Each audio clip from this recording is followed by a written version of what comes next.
большинство у нас одесситов, а второе это крымчане, херсонцы. Очень много ребят с Херсона, с Новой Каховки, которые хотят вернуться домой. Все позиции, которые мы можем достать со своего 82-го миномета, мы пытаемся это сделать и по возможности достаем. Но если был бы у нас 120-й миномет, было бы намного проще это делать.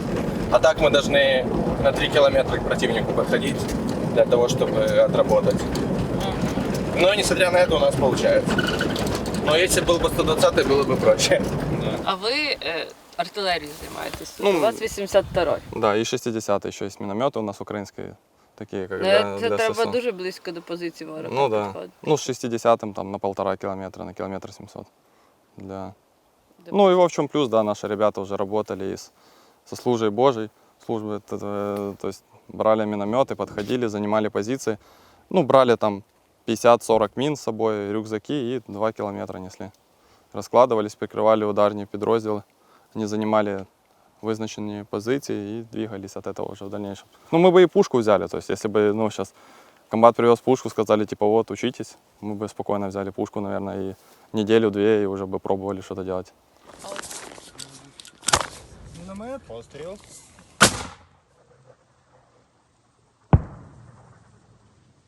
Миномет, пострел.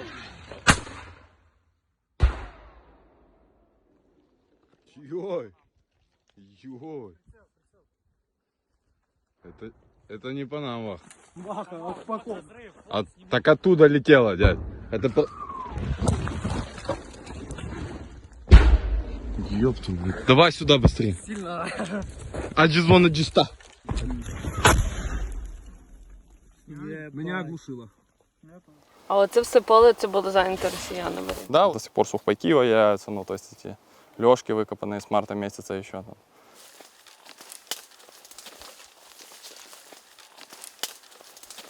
Пойдемте.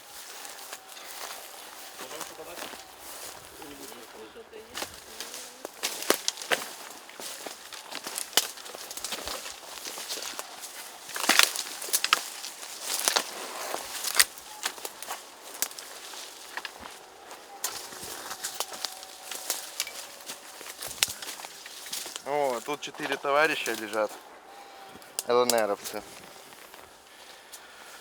Вот, раз, два, три, 4.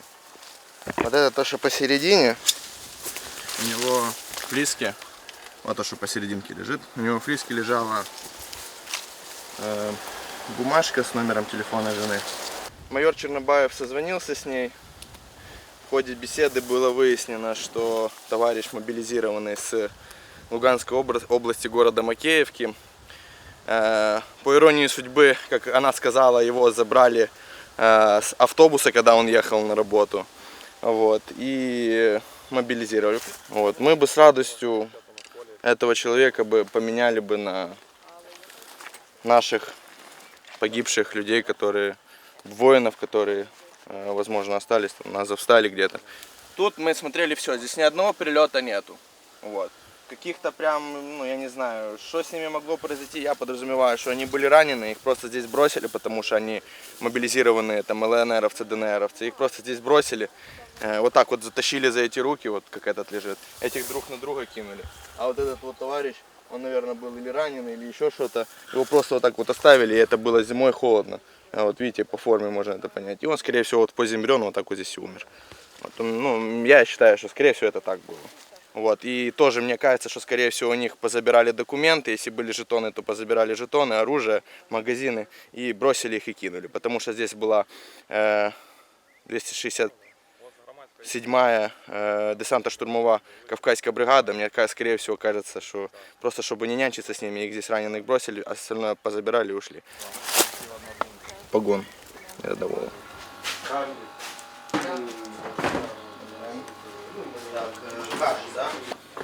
Котів всі люблять в кадрі.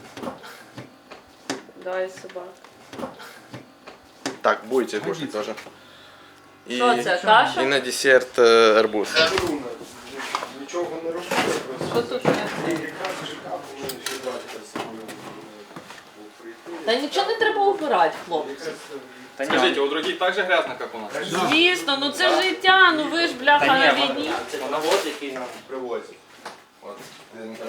Настя, смачна каша? Навіть яловровий листочок. Арбуз? Чекайте, скажіть, звідки кавун? Трофейный. Херсонський? Ну, залезли на позициях, там, нас сняли на бахче. Да, он с этого, с плена. Втік з плена кавун, дякую. Я так хотіла херсонський кавун. Хороший? Дуже солодкий, соковитий. И наш самый главный. Я пью много, пол-литра. Ребята постоянно такие маленькие делают себя. Мне надо хотя бы литр за раз, это будет классно. Літр? Ну да, а чё? И поела, и попила. Ложку тоже надо не вынимать. Глаз. Зачем мне второй глаз? Можно загнуть. Зачем мне второй глаз? Просто можно ложку не вынимать и все. С той стороны русские и вон в той стороне русские. Скільки вам років? Мне 24. І ви командир взводу. Да, командир взвода. И для того, чтобы сюда попасть, я очень сильно старалась, так как все-таки девушка, нас стараются беречь. Хто ваші підлеглі? Це хлопці всі? Да, девочек у нас в подразделении больше нет. Папа вместе со мной пошел в армию. Он до этого никогда не служил. Вот, я как офицер пошла, а он солдат. Ну, мы в разных подразделениях, вообще в разных частях.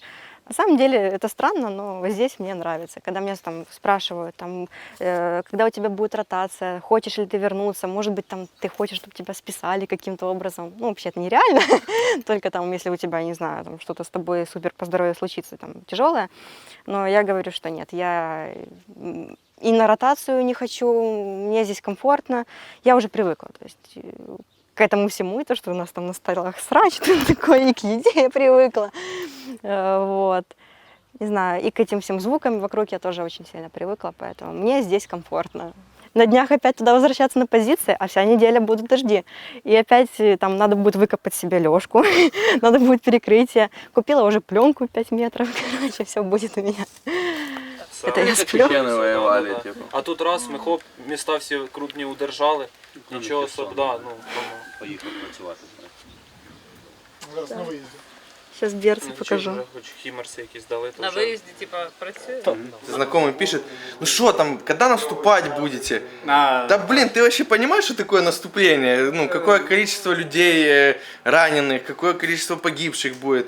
Любое наступление это должно быть хорошо продуманная и спланированная операция, а не просто так вот, как я не знаю, все, наверное, думают, как времена Первой мировой войны. Здесь окоп, и там как командир свисток свистит, эти встают и начинают наступать. Нет, оно так сейчас не происходит. Це дуже задовбує. По поводу россиян, их здесь не больше. Если посмотреть фотографии, сколько их находилось здесь там 2 месяца назад на этих позициях, то на тех фотографиях их будет в 2 раза больше, чем А их що есть за здесь фотографії? сейчас. З Ну, коптерів, БПЛА типа? вообще, конечно, когда вот происходит разведка позиций, их раньше на позициях находилось намного больше, чем их есть здесь сейчас. Да, там просто мы можем увидеть, что там сейчас там месяц назад их 3 человека стояло, там, а сейчас их 5 человек, например, ну я образно говорю, а сейчас их 5 человек стоит, а посмотреть снимки там 2-месячной давности, а их тогда стояло 10 штук. То есть, ну, это, скорее всего, они укрепляют свои позиции для обороны и сдерживания, но никак не для наступа сюда к нам. Ну, чуємо, як Хаймерс. Да. працює. Ну, ми розказували. Ну, а розкажи про перший раз, коли почув бачив Хаймерс. Мы вместе были. Я сидел, втыкал в телефон, так вот поднимая глаза, и комната белая вся становится от света просто. Ну, а никакого искусственного света было внутри комнаты не было. в Час ночи. ночи где-то. Не да. помню. Это когда по Антоновскому мосту А потом ударили... И очень Не, глухой звук. И так... не, это не первый раз, это когда его... По Антоновскому мосту второй когда раз. сломали один этот Пролет. проем, да. Ну, такое стрёмно, конечно. мы с И мы Казаком- так, типа, если стрёмно тут, то там, наверное, типа... А ми з Казаком на цей час були на вулиці, такі чуємо, якась корова летить, така, блядь, і... Ну, мы были, да, на улице, мы вышли в туалет, и вот мы стоим, и такой звук. И просто, типа, что это такое? И мы вот так вот в блиндаж забегаем, вот так вот стоим. Говорю, Макс, что это такое? Типа, я не знаю. И снова, и так 6 раз их пролетает. летит, и потом это желтое пятно в небе. Ну, это как шаровая молния как будто бы летит. И мы забежали в блиндаж, такие думаем, блин, это по нам, не по нам. Да давайте подумаем, куда летело. А, это летело с нашей стороны, значит по ним, все, и мы успокоились, зашли. Потім дивимося там Через- новини, там опа, Да. Антон- 5 минут в Антоновський телеграме, это то, что это наши стреляют. Ради. Да, ну, очень. Рады были... Я то, что- думаю, рады те, кто на том складе были. Вот они были рады больше всех. Ну, вы видели, вот нормальный мем есть, типа, успокоительное для девочек, типа, это Арестович, а для мужчин это Гиркин. Ну, потому что это, ну, нормальный мужик, ну, русский, то есть он исконно православный, он все, и он пишет так, как есть, да, ну, типа, на 30% личного состава меньше стало, нечем наступать. Ты заходишь и понимаешь, что все нормально. Ну, то- Ні, Ну, що? Гіркіну потрібно дати, ну, стати Я командиром считаю, что он просто батальйону двойной «Свободна агент. Росія». Да. Це якраз для нього З так, посада. біло-синьо-білим флагом. Так, Да, так, це да, для нього да. посада. Ну, лично мое мнение, вообще, все пленные, они должны попадать в обменный фонд, потому что нам Пацанов надо, надо поменять. да, нам надо менять своих ребят, нам надо менять Защитников застали. защитников Азовстали, где Це было... ваші багато друзів. Очень да? много. Ну, У наши. меня в Азове погибло, вот, получилось 8 человек моих знакомых, с которыми я был знаком, с которыми я был на КМБ в Азове. Вот, мой лучший друг погиб в Азове, У нас обороняя отец Азовсталь, погиб. от авиации погиб. И, ну, и вот то, что мы говорили про те вот тела, да, то, что, ну, мы хотим, реально, мы хотим забрать и обменять своих погибших товарищей и раненых. И если не было страшно моим друзьям и побратимам, и они до последнего защищали завод и нашу страну, то ну, нам надо отомстить за наших товарищей. Однозначно. Ну, у нас, Так, это наш зал. зал. Он немного тут захламлен. Это наш джим. Вот даже есть. Наши гости тут занимаются. Ну, стараемся себя в форме держать. Все-таки много тяжести тягаем. Прекрасно. Я народився в місті Саки, тобто то так співпало, що та. І вчився в українському класі в Новофедорівці. Це якраз те Там, місце, куди де стоїть гарнізон наразі окупаційний. Ну, я радий тому, що у нашої держави є спроможності вже завдавати удари у глиб території противника, яка зараз тимчасово їм утримується. І це вселяє надію, що я колись повернусь додому. Ілля, він корінний миколаївець, а в мене бабуся і дідусь, вони зі Снігурівського району, село Афанасівка. І колись, там ще будучи там, мені було років 7, то я приїжджав в Афанасівку, Романа Булгакове, це якраз Снігурівський район, ну не ближче до Херсона, але це Миколаївська область. І повністю україномовне село, всі українські звичаї, тобто, ну, очікувати, що вони будуть радо зустрічати руський мір, ну то нонсенс. Бо, ну, так вийшло, в мене, виходить, по батькові, то всі кримчани, там, мабуть, більше, ніж там 10 поколінь. Це кримські греки, які ще приїхали до того, як з'явилася Росія в Криму, до того, як з'явилися там будь-які, мабуть, формування. Мабуть, раніше тільки пани скіфи з'явилися. А мама в мене, ну, тобто українка, і її предки то з Миколаївської області. Вдома я розмовляв українською мовою, ходив в український клас. І ну, ніколи я не відчував, що я росіянин чи ще щось. Ну, мені немає російської крові. Тому чекати, що українське населення буде радо вступати в Російську, ну, Федерацію чи що, то ну, якось і ПСО кацапське промахнулося. То.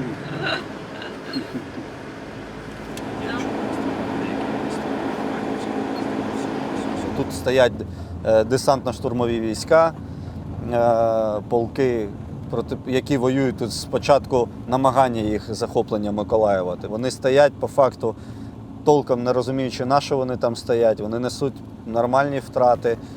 Я бачу в цьому також проблему недостачі в нас спроможності бити в тил. Тобто замість того, щоб використовувати 120-й міномет, щоб він бив на максимальній своїй дальності, зараз ми намагаємося 120-м мінометом достати ті цілі, які знаходяться в глибині порядків супротивника на там 4-5 кілометрів на віддаленні. Тобто ми підходимо майже на 2-3 кілометри до ворога і стріляємо їм в тил 5 кілометрів. Замість того, щоб використовувати для цього інші гвоздики, нони, там акації і таке інше. Але цього не вистачає. Ці дани чешські, тобто цієї арти недостатньо, і тому ми мусимо викабенюватися, видумувати, підставляти наших мінометників. А, наприклад, ось, насправді учасники бойових дій 14, 15, 16 років, вони закінчуються. І, наприклад, такі ж хлопці, як Ілля, їх залишилося небагато. У нас вже дуже-дуже багато друзів, які загинули в перші місяці, які прийняли удар там. Або поранені тяжко. Або поранені, або загинули, або в полоні. Тобто в нас є там товариші, які гинули на цих вертольотах, які літали на Азовсталь. У нас є товариші, які в полоні, в цій же Оленівці і таке інше. Там, і дуже багато. І це хлопці, які перші встали на захист країни ще за часів Майдану і продовжували робити це всю дорогу. Той час, який зараз люди на першій лінії виграють для цивільного населення, його ліпше витратити не на якісь гульки, а на свою особисту підготовку до майбутніх змагань. Тобто тактична медицина, якесь поняття про маскування, придбати гарну лопату, купити собі броніка. Насправді лопата – це основне, що мусить тут бути.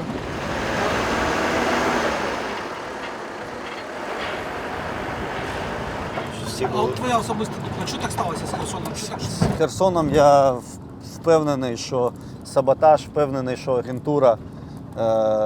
І навіть військовим частинам довелось виправляти ці помилки, які допустили, ціною власного життя, ціною там героїзму, коли морпехи там підірвали мост і загинув боєць. Те, що Збройні Сили України зробили все, що могли, це точно. Але якби не було зради на якомусь вищому рівні, тому що я 100% впевнений, що якщо там пройтися по персоналіям, по прізвищам, там було багато чиновників, які втекли за день-два.